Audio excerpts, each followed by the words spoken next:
When Robin was in Alabasta, she read a poneglyph detailing how ancient weapon Pluton was in Wano. Then when she went to Skypiea, she read a poneglyph detailing how ancient weapon Poseidon is in Fishman Island. Now what if I told you that Oda created a pattern of 3 Paradise Islands detailing how the ancient weapons are located in New World Islands? When Robin was a child in Ohara, she read a poneglyph detailing how Uranus is in Elbaf. Remember that mysterious egg on Roger's ship? That egg plus Shanks are heavily tied into the ancient weapon of Uranus. Today we're going to uncover the mystery that is Uranus using in-story clues, facts, evidences, parallels, and even in real life facts. And yeah, that might sound too good to be true, but that's what it's like reading One Piece half the time. If you enjoy and want more One Piece content like this, like, comment, and subscribe. Our goal is to hit 2,500 likes on this video. And disclaimer, I know I already have other videos on Uranus, such as Dragon being Uranus, but I think it's important as both a human and a creator to try other ideas and other points of view when possible. I don't want to be stubborn and act like Dragon being Uranus is the only option, so I created this theory as another plausible option. But anyways, this Shanks/Uranus theory is split into 2 chapters, location and conductor. This might sound confusing right now, but stick through the video because you're going to understand ancient weapons far better than the average reader. Now let's start with the location chapter of this theory. Location wise, Oda created a pattern for all 3 ancient weapons that you may or may not have noticed. Allow me to explain. During the Alabasta arc, Robin visited a poneglyph that explained to her how ancient weapon Pluton is located in Wano. Then during the Skypiea arc, Robin visited a poneglyph that explained to her how ancient weapon Poseidon is located in Fishman Island. Now the wise thing to do would be looking for similarities between Pluton and Poseidon in terms of location. That way we could make a good prediction on the location of Uranus. So when looking at Pluton and Poseidon, their respective poneglyphs were read during the pre-time skip. They were also located in Paradise Islands and foretold how the ancient weapons themselves would be located in New World Islands. Now following this trend, I believe Robin read the real poneglyph on Ohara detailing how Uranus is located on Elbaf. This means 1, she read the poneglyph before the time skip, 2, the poneglyph was on a Paradise Island, and 3, it foretold the ancient weapon being located on a New World Island. I even noticed this when chapter 1053 dropped because in my review I point out how the Paradise Islands have been foretelling ancient weapons in New World locations. But it doesn't end there because Robin's flashback has context clues hinting that the location of an ancient weapon was detailed on a poneglyph in Ohara. When you carefully read through Robin's flashback, yes, they were talking about ancient weapons in general, but they were specifically talking about their origin,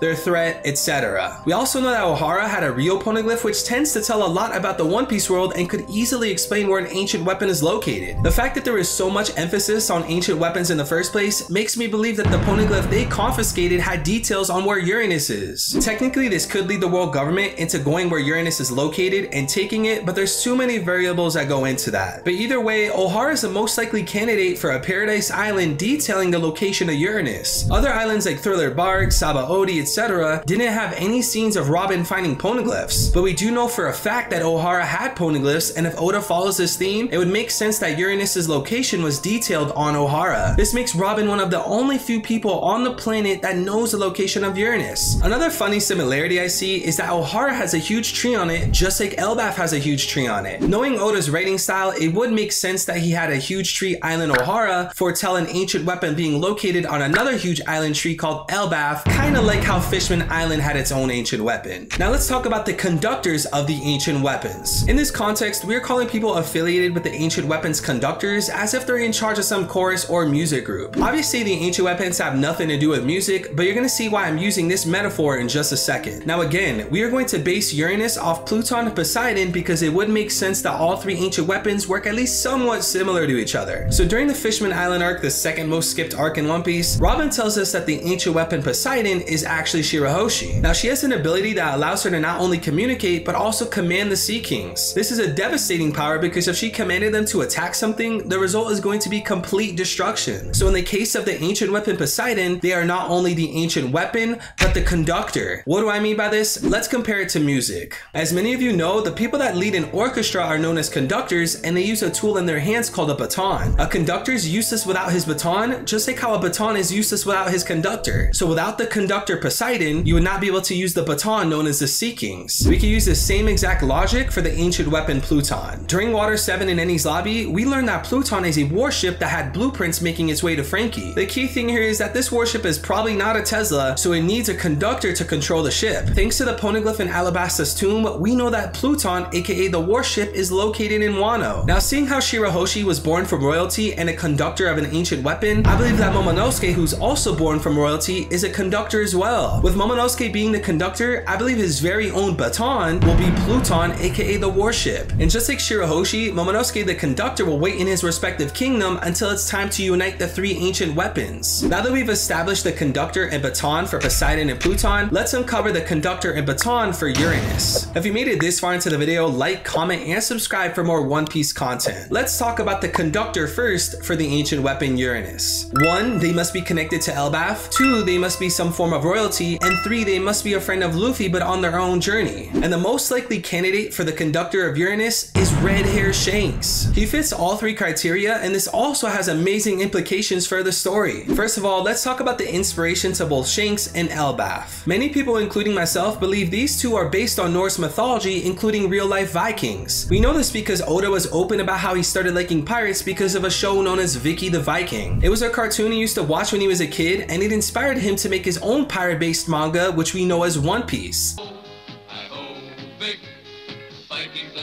Knowing that, we can easily connect Norse mythology and Vikings to the story of One Piece. If you take a look at the ship that Shanks sails on, the Red Force, it looks exactly like one-to-one to the Viking ship known as the Drakkar ships. There's no way this is a coincidence. Now, Shanks himself is definitely based on a deity from the Viking era known as Tyr. Just like Shanks, Tyr was known for quite a few things. 1. He lost his hand so he was one-handed. 2. He was known for his swordsmanship. 3. He was known for his red hair. And 4. He was known for his justness. Kobe, you're so fucking lucky. I swear to Joy Boy, you would have been clapped. Aki would have put you on a t-shirt. You would have been a pack. With that being said, Shanks and Elbaf share a lot of similarities with Norse mythology and Vikings. But we could take this even further because when you look at the island of Elbaf, you see what appears to be a huge tree. Now, do you believe that Norse mythology might have something to do with a tree? Something that might help? Yes, it's pretty obvious. Norse mythology has a huge but famous tree known as Yggdrasil. Now, we're not going to dive too deep into the specifics and lore of Yggdrasil, but just know it's very important to not only Viking lore, but Norse mythology lore as well. So if you believe that Elbaf and Shanks are based on Viking and Norse mythology lore, you'd be led to believe that this huge tree on Elbaf is at least based on Yggdrasil. Longtime watchers of my channel remember how in my original Elbaf video, I talked a lot about Yggdrasil to a deep level. But one thing I will say about Yggdrasil is that it was the home to a few animals. There was about 3 different groups of them. The first is the 4 stags, which are basically deer. The second is a dragon named Nidhogg, and the third is an unnamed eagle. Now, if I'm gonna pick one of those groups to be deeply tied into Elbaf, or maybe even the ancient weapon Uranus, I'm gonna go for the eagle, and there's a few reasons for that. We know that to an extent, the ancient weapons are based on Greek gods, and that helps us create better predictions on what's to come. Greek god Poseidon was the god of the sea, just like Shirahoshi is. Greek god Pluto was the god of death, just like Pluton is. And the Greek god Uranus was the god of the sky, which I am tying to the eagle that lives on the tree of Yggdrasil. I highly doubt that the 4 stags, aka deer, that lives in the Yggdrasil tree are tied in with a sky god. I just don't see Oda making that type of connection, so we're gonna mark that one out. And I thought deeply about the dragon Nidhogg being affiliated with Uranus, but I remember that there's too much emphasis on dragons in the story of One Piece. We have a Momonosuke, Kaido, dragon, Punk Hazard's artificial dragon, the dragon Ryuma slayed, celestial dragons. Like, if I had to guess, I think Oda's getting tired of using dragons in his story. But one sky creature he hasn't dove into as much as dragons is eagles. Yes, we have Pell and Hawkeye Mihawk, but those two haven't gotten nearly as much focus as all the other dragons I just named. So we're gonna roll with the Yggdrasil eagle for now and see what kind of evidence we can find. Well, it turns out that this Yggdrasil eagle was also known as a sky god in Germanic mythology. Therefore, the Yggdrasil eagle is just like Greek god Uranus because they are both known as sky gods. Now, going with the idea that an eagle on the tree of Elbaf is affiliated with Uranus, we could connect this to something we've already seen. The egg that we saw Goldie Roger sailing with during Odin's flashback. Professional One Piece fans spotted an egg that Roger sailed with, but it was never fully explained, and it feels like one of those hints that will become relevant later on in the story. Oda does this all the time. He has a huge revelation made, and it was already foreshadowed hundreds of chapters ago. And yeah, this is very obvious, but I have to point it out, birds do in fact hatch from eggs.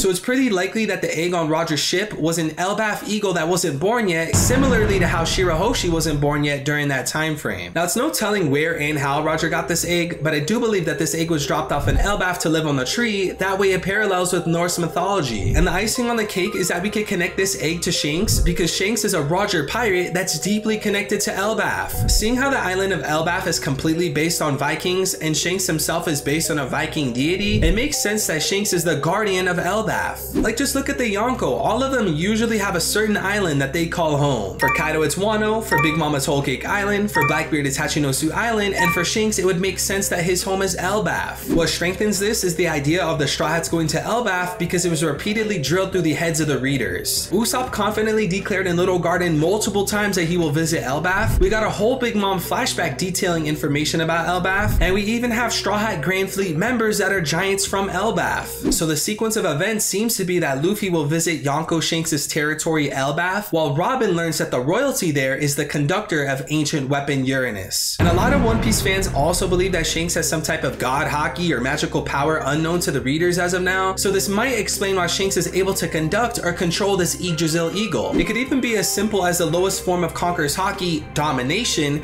being used to control the eagle, just like what Shanks did in chapter 1. Now remember, Poseidon is the conductor, Pluton is the baton, but Uranus could be the combination of the conductor and baton. If not, then I believe that Uranus is like Pluton, where the ancient weapon themselves is not the conductor, making this theoretical eagle Uranus. Another thing I want to add is that all three ancient weapons seem to be affiliated with something that we'll call a carriage. This actually popped into my head last moment, so I'm literally going back and adding this to the video. So Poseidon's affiliated with Noah, and Pluton's affiliated with Zunisha when it comes to what I'll call a carriage. There's heavy connections between Noah and Shirahoshi, just like Zunisha is connected to Momonosuke. Now, if I had to use a carriage for Uranus, I believe it would be the Arc Maxim. Now, as far as the Arc Maxim returning into the story, I think that's pretty hard to define, but at the same time, it seems to be implied. Like, looking at the Arc Maxim, it's a ship just like the Noah and Pluton, but the significant difference is that the Arc Maxim flies in the air, correlating with how Uranus is a sky god. So therefore, if the ancient weapons have carriages, I believe Poseidon has the Noah, Pluton has Zunisha, and Uranus has the Arc Maxim. Now it's time to recap this banger theory. Paradise Island O'Hara foretold the ancient weapon Uranus being on New World Island Elbaf. In order to fully utilize the ancient weapon Uranus, you need a conductor and a baton. I believe Elbaf royalty Shanks is the conductor, and an eagle on the tree of Elbaf is the baton. And if they have carriages correlating with each of the ancient weapons, I believe the Arc Maxim plays into the role of the ancient weapon Uranus. Thank you so much for watching. Like, comment, and subscribe. I have an insane theory to my side. It's about Buggy. You gotta watch it. But please take care of yourselves, and of course, please have yourself a damn good one.